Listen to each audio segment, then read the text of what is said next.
एक राजा ऐसा तृष्णावादी हो गया कि उस राजा ने पूरे विश्व पर विजय प्राप्त करने का संकल्प लिया और वो सफल भी हो गया। पूरे विश्व पर विजय यात्रा उसने कर ली।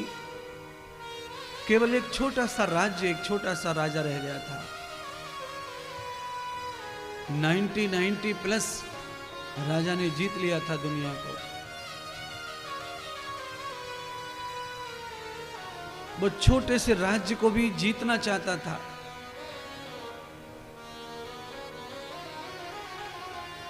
सेना के साथ में राजा हाथी घोड़ों पर चल पड़ा उस राज्य को जीतने के लिए। राजा अपनी सेना के साथ में बंधुओं जा रहा था उस छोटे से राज्य को जीतने के लिए। रास्ता में भगवान श्री शिव जी ने साधु का भेष बनाकर राजा को रोक लिया। साधु ने, संत ने महात्मा के रूप में पूछा, हे राजन, तुमने सारे विश्व पर विजय प्राप्त कर ली, केवल एक राजा है, वो भी छोटा सा है, वो तुम्हारे लिए कुछ नहीं है। उस राज्य को भी प्राप्त करने के बाद तुम क्या हो जाओगे? राजा ने कहा, नहीं, मैं कुछ हो जाऊंगा, मैं तो विश्व विजयी हूं, विश्व विजयी हो जाऊंगा। तो महात्मा ने कहा, विश्व विजयी तो आप हो गए। बोरा भरते समय अनाज का एका दाना बोरे से बाहर अगर पड़ा भी रह जाए तो बोरा कोई खाली नहीं हो जाएगा और न उस अनाज के दाने से खाली बोरा भर जाएगा। अनाज जितना भरना चाहिए था, अनाज पूरी तरह बोरे में भर चुका है, एक दाना पड़ा रह गया बाहर। राजा उसे भी भरने के लिए पूरा प्रयत्न कर रहा है। महात्मा ने कहा, यह तृष्णा ठीक नहीं है।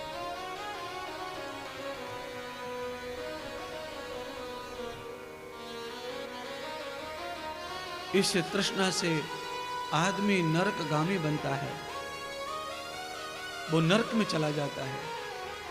क्योंकि वित्तेष्णा, लोकेष्णा और पुत्रेष्णा, पिता का मोह ज्यादा पुत्र में चला जाए और पिता अंधा हो जाए पुत्र के मोह में, अपने नाम के मोह में आदमी अंधा हो जाए, नाम बढ़ाने के चक्कर में अधर्म करने लग जाए और धन के मोह में आदमी पागल हो जाए, तो ये तीन तृष्णाएं आदमी के जीवन में सबसे बड़ा क्लेश, नरक लाती हैं, उसके जीवन का पतन करती हैं। राजा को वित्तेष्णा हो गई थी, लोकेष्णा हो गई थी, समस्त लोक में मेरे से बड़ा कोई नहीं कहलाना चाहिए। साधु ने सवाल किया राजा से, क्या बन जाओगे? उस राज्य को भी जीत लोगे तो विश्व विजयी कहलाओगे, और अगर नहीं भी जीत लोगे तो भी विश्व विजयी ही हो तुम। पर राजा नहीं माना। तो अंत में साधु ने कहा कि हे राजन, तुम्हारा जो विश्व जीतने के बाद जितनी भी तुम्हारे पास में संपत्ति आई है, राज्य आया है, धन दौलत आया है, ये मेरे कमंडल के एक बूंद पानी की कीमत का नहीं है। हा, ऐसा सुनते ही राजा एकदम घमंड में आ गया। हमारा राजा क्रोध में आ गया। राजा ने पूछा महात्मा से, तुम्हारे पानी में ऐसी ताकत है, एक बूंद पानी में, जो तुम मेरी सारी संपत्ति को एक बूंद पानी से खरीद लोगे? अरे मेरे सब समुद्र मेरे हैं। विश्व विजयी का मतलब समझते हो महात्मा? सारी नदियां मेरी हैं, सारे समुद्र मेरे हैं। तुम्हारे चुल्लू भर पानी से मेरा सारा वैभव कैसे कम पड़ जाएगा? जरा बताओ। महात्मा ने कहा, मान लो तुम्हारे जीवन में एक पल ऐसा आ गया कि तुम पानी के लिए तरस रहे हो, पानी की प्यास से तुम्हारे प्राण निकल रहे हैं, और उस समय नदी, सरोवर, तालाब, कुआं, समुद्र सब तुम्हारे पास नहीं भी हैं, और वो है तुम्हें उपलब्ध नहीं है, उस समय मैं कमंडल लेकर पानी का आ जाता हूँ और वो पानी एक बूंद तुम्हारे मुंह में डाल देता हूँ। उससे अगर तुम्हारे प्राण बचते हैं तो सच बताओ तुम मुझे कितना धन प्रदान करोगे। तो राजा ने कहा कि मैं तुम्हें 1 करोड़ दे दूंगा। महात्मा ने कहा मैंने 1 करोड़ में पानी तुम्हें नहीं पिलाया तो कहा 2 करोड़, 2 करोड़ में भी नहीं पिलाया तो कहा 3 करोड़। अगर मैंने 3 करोड़ में पानी नहीं पिलाया तो राजा ने कहा 1 जिला दे दूंगा, अपने प्राणों से बढ़ के क्या है। बाद में कहा महात्मा ने नहीं दिया पानी तो कहा 1 राज्य दे दूंगा। महात्मा ने कहा तो भी पानी नहीं पिलाया मैंने तो कहा मैं तुम्हें आधा राज्य दे दूंगा अपना। महात्मा ने कहा तो भी पानी नहीं पिलाया। तो राजा ने कहा मैं सारा विश्व तुम्हारे चरणों में डाल दूंगा, पर अपने प्राणों के लिए 1 बूंद पानी तुमसे जरूर लूंगा। तब महात्मा ने कहा कि हे राजन, तुम्हारे अंदर जो अज्ञान की वितृष्णा है और तुम्हें यह नहीं पता है कि जरूरत पड़ने पर जब ये सब काम नहीं आएगा, 1 बूंद पानी तुम्हारे सारे संपत्ति, सारे विश्व का मूल्य 1 पानी समाप्त कर देगा। तो हे राजन,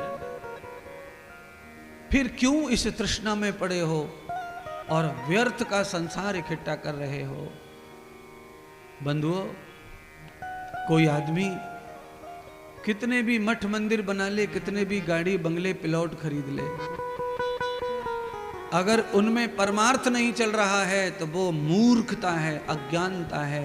ईंट पत्थरों का ढेर जमा करने के लिए अपनी जिंदगी को तबाह करना, मेहनत करना, रात दिन लगे रहना, और रात दिन लग करके ऐसा घर बना लेना 10-5 इसमें ताले डाल देना, बस ये व्यर्थ है।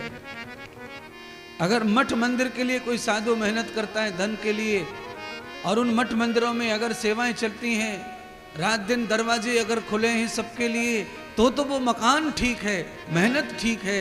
अगर वो बना बना कर ताले डाल दिए जाएं, लोगों की एंट्री बैन कर दी जाए, न लोगों को पानी है, न भोजन है, न दुखी दीनहीन को कोई सहायता है, तो ऐसे मकान वालों का, ऐसे आश्रम वालों का, ऐसी संपत्ति वालों का दुनिया में कोई मूल्य नहीं है।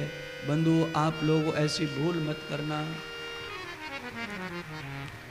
1 बूंद पानी की कीमत में राजा का सब महात्मा ने अपने हाथ में ले लिया।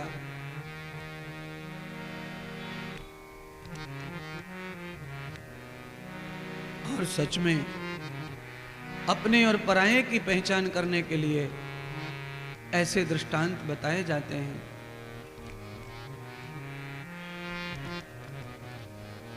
एक महात्मा बुद्ध के पास में शिष्य गया, उसने भी ये सवाल किया कि महात्मा बुद्ध, एक बात मुझे बताओ कि मैं किसको अपना मानूं, कौन मेरा है। महात्मा बुद्ध ने कहा, ऐसे कैसे समझाएं इसको, थोड़ा चमत्कार दिखाएं। तो महात्मा बुद्ध ने कहा कि तुम घर जाओ अपने,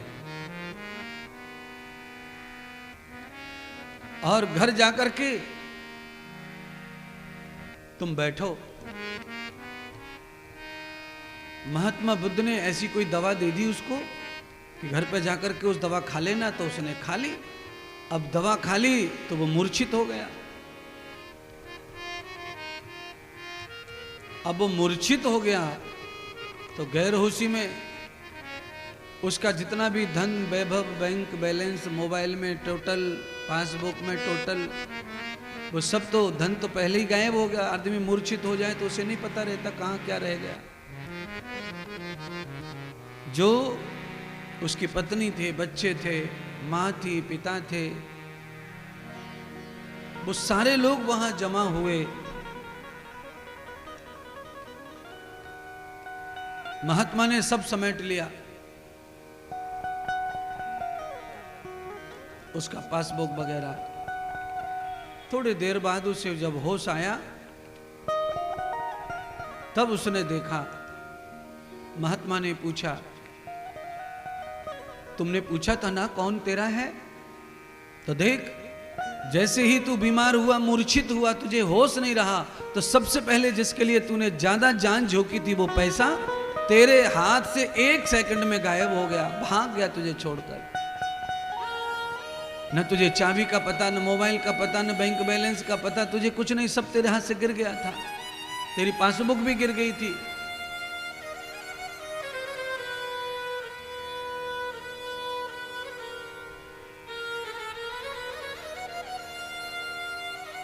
और जिनको तू अपना मानकर बैठा है, अब तू जागृत हो गया है। 10 दिन मात्र इनके पास में बिना काम करके खाना और सोना, खाना और सोना कर। महात्मा ने 10 दिन के लिए उसको खाना और सोना के लिए कर दिया, और काम कुछ नहीं करता। तो पत्नी गाली देने लग गई, माँ गाली देने लग गई, पिता गाली देने लग गया, सब कहने लग गए दरिद्र हो गया है, जवान हो रहा है, पट्ठा हो रहा है, काम नहीं करता है, खाता है सोता है, खाता है सोता है।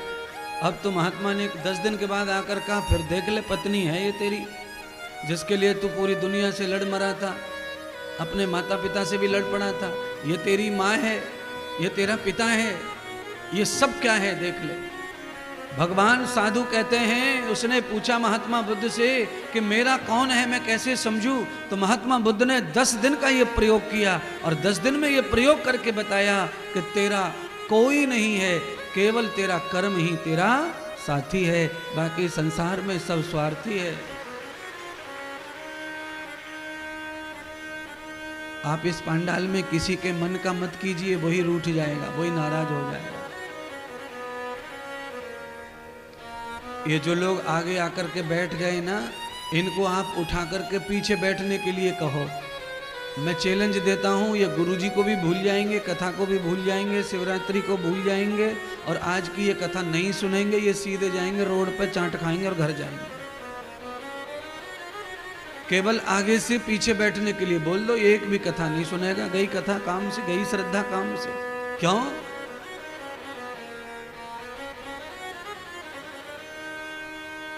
आदमी इतना मान का भूखा है, इतना मतलब का भूखा है। इनके मन जैसा, अर्थात मनुष्य के मन जैसा होता रहे तो वो सब में खुश है। उसके मन के विपरीत कुछ हो जाए तो परेशान होता है। तो परेशानी कुछ नहीं है, महात्मा बुद्ध कहते हैं, परेशानी केवल मन की इच्छाएं पूरी न होना है। मन की इच्छा पूरी हो जाए, खुशी आ जाती है। मन की इच्छा पूरी ना हो, आदमी दुखी हो जाता है। दिन भर यही चल रहा है, हर जगह, हर जगह कहीं भी चले जाओ, सारे लोग मन को खुश करने में लगे हुए हैं। पर हे श्रोतागणों, आज मैं आपको एकदम सच्ची और पत्ते की बात बता रहा हूं, कान खोल के गांठ मार के इस बात को ले जाना। मन की खुशी के लिए जो आदमी अपना जीवन गंवा रहा है वो मूर्ख है। मन कभी खुश होने वाला नहीं है। मन की खुशी का मतलब है पानी में लकीर खींचना। पानी में लकीर बनेगी नहीं, और मन तुम्हारा इतना दुष्ट है, ये कभी खुश होने वाला नहीं है, कभी खुश नहीं होता है।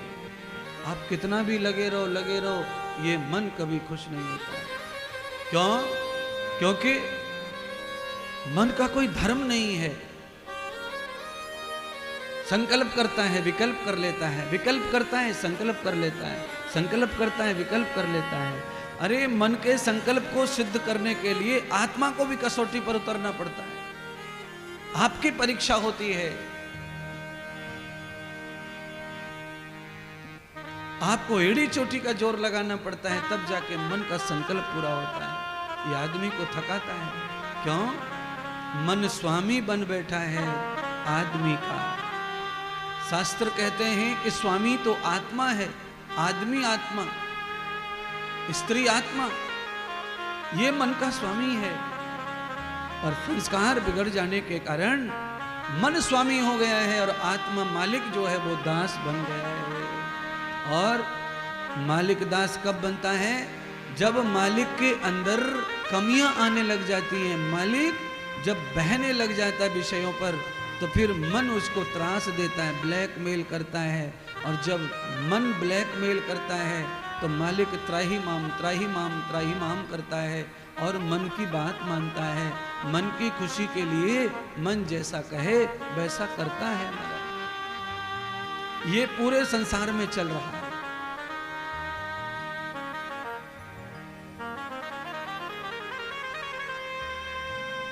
घर की नौकरानी के गुलाम हो जाता है मालिक घर का। बोलो, घर की नौकरानी के इशारे पे नाचता है घर का मालिक। क्यों? पहले बह जाता है नौकरानी के भाव में, फंस जाता है और फिर वो टॉर्चर करती, ब्लैकमेल करती है। अब वो जो कहे वो करना ही करना है। इसीलिए अपने आप को एक मालिक रूप में बना के रखो। बुद्धि को, मन को और अपनी इंद्रियों को, इनको हमेशा दास का भाव है तो दास ही बना के रखो। मन बुद्धि इंद्रियां जिसकी दास हो जाती हैं वो जगत में पास हो जाता है और भगवान के यहाँ उसको स्थान प्राप्त हो जाता है। जिसकी इंद्री मन गुलाम हो गया वो बदनाम हो गया।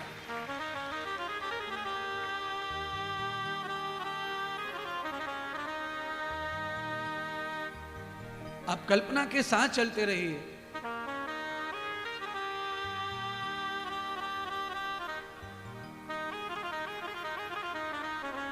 कबीर जी की दो पंक्तियां याद आ गई हैं, आप उन्हें गुनगुना लें और समझ लें क्या कह रहे हैं महात्मा।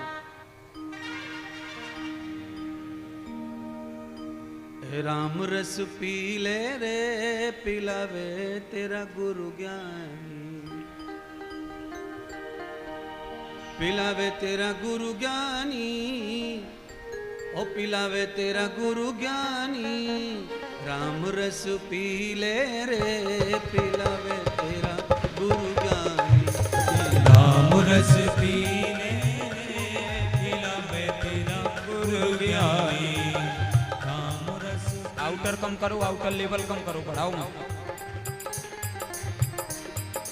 राम रस पी ले हल्का हल्का पावर कम कर दो, उसका भी इसका भी ज्यादा हो बैक आ। पिलावे तेरा गुरु ज्ञानी, पिलावे तेरा गुरु ज्ञानी, पिलावे तेरा गुरु ज्ञानी, पिलावे तेरा गुरु ज्ञानी। राम रस पी ले रे पिलावे तेरा गुरु ज्ञानी, राम रस पी ले रे पिलावे तेरा गुरु ज्ञानी। राम रस पी ले रे पिलावे तेरा गुरु ज्ञानी।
ये नया आ गया आज। हाँ, छेड़ दिया पूरा।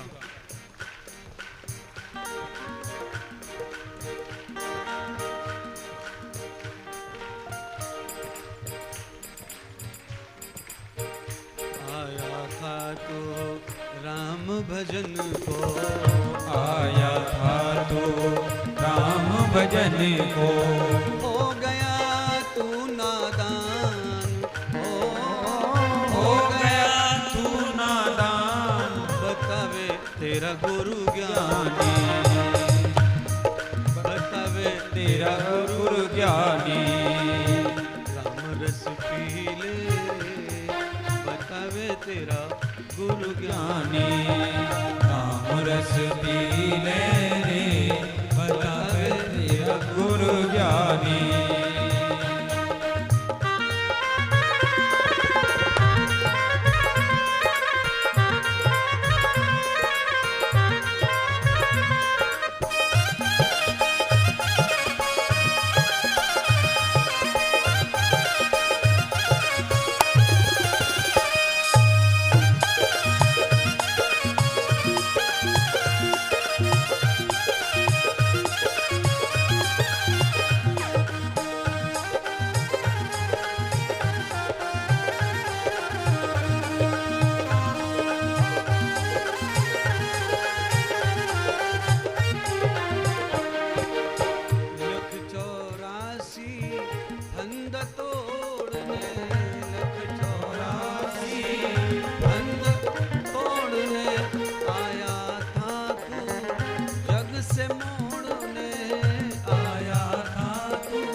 मन को, बुद्धि को, चित्त को 184 के फंद से मुक्त होने के लिए परमात्मा ने हमें यहाँ भेजा है।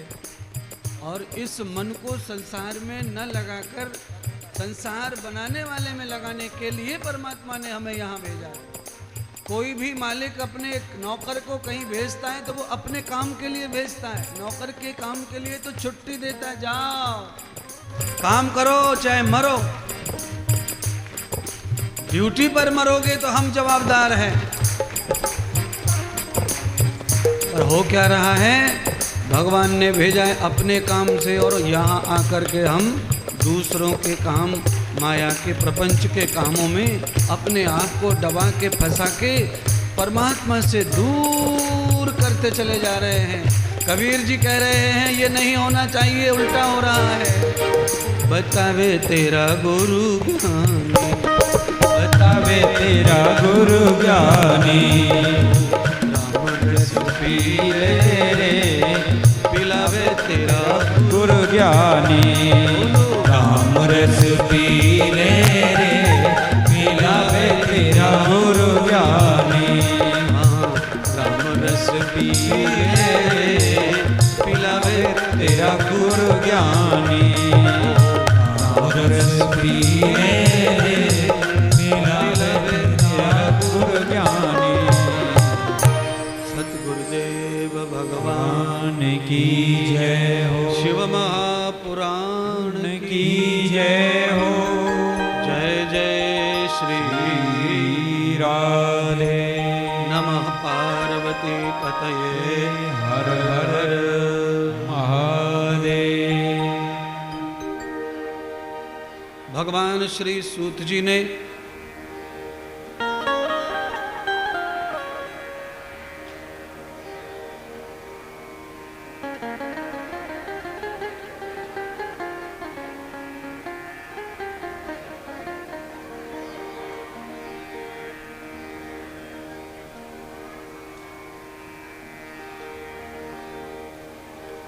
नमः पार्वती पतये, हर हर महादेव। शांति बनाइए और परमात्मा की ये पावन कथा श्रवण करके अपने मोक्ष की तरफ चलिए। सूत जी ने सौनक जी को कथा का वाचन किया और कथा वाचन करते करते भगवान सूत जी भीमा शंकर महादेव की कथा श्रवण कराते हैं। त्र्यंबकेश्वर महादेव और भीमा शंकर महादेव, ये दोनों देवता महाराष्ट्र की पावन धरती पर विराजमान हैं।